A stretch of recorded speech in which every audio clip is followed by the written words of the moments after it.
আসসালামু আলাইকুম। আমি তানিয়া রহমান। আপনাদেরকে স্বাগতম আমার কিচেনে। আজকে আমি রান্না করব পাবদা মাছ।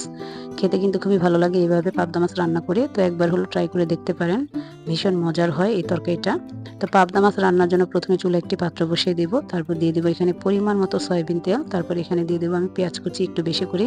তো আমি যতগুলো মাছ রান্না করব সেই পরিমাণ হিসেব করে আমি পেঁয়াজ কুচি দিয়ে দিলাম। তো আপনারা বেশি রান্না করলে আর বেশি পেঁয়াজ কুচি নিবেন। তারপর এখানে আমি দিয়ে দিলাম কয়েকটি কাঁচামরিচ এবং লবণ স্বাদমতো। তারপর এখন আমি কিছুক্ষণ পেঁয়াজটাকে ভেজে নিব।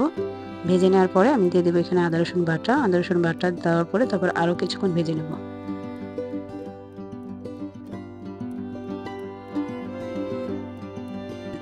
তো কিছুক্ষণ ভেজে নেওয়ার পরে এখন আমি এখানে দিয়ে দেবো সামান্য কিছুটা পানি। তারপর এখানে দিয়ে দেবো হলুদ গুঁড়া, মরিচ গুঁড়া, ধনিয়া গুঁড়া। তারপর মশলাটাকে আমি ভালো করে কষিয়ে নেব।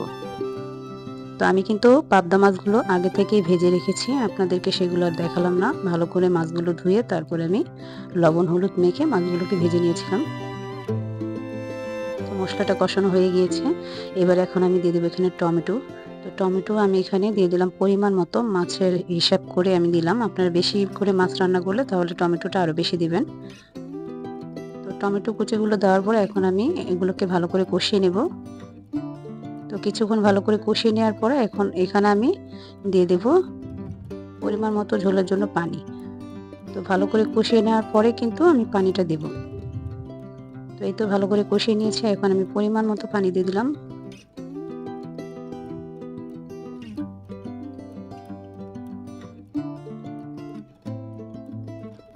তো বলক আসার পরে আমি ঢাকনাটা উঠিয়ে দিলাম।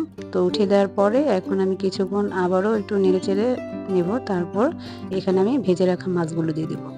তো মাছগুলো দিয়ে আমি আবারও ঢাকনা দিয়ে ঢেকে দিলাম। তারপর আবার কিছুক্ষণ পরে ঢাকনাটা উঠিয়ে এবার আমি দিয়ে দেব ধনিয়া পাতা কুচি। তো ধনিয়া পাতা কুচিটা দেওয়ার পরে আরও কিছুক্ষণ আমি রান্না করে নেব ঢাকনাটা দিয়ে। তার আরও কিছুক্ষণ রান্না করে নেওয়ার পরে তো ঝোলটা যখন মাখো মাখো হয়ে এসেছে ওই পর্যায়ে আমি চুলা থেকে নামিয়ে নেব। তো এই তো আমি চুলা থেকে নামিয়ে পরিবেশন করে নিলাম। দেখতেই পাচ্ছেন কতটা সুন্দর এবং লোভনীয় হয়েছে। সবাই ভালো থাকবেন, সুস্থ থাকবেন। আল্লাহ হাফেজ।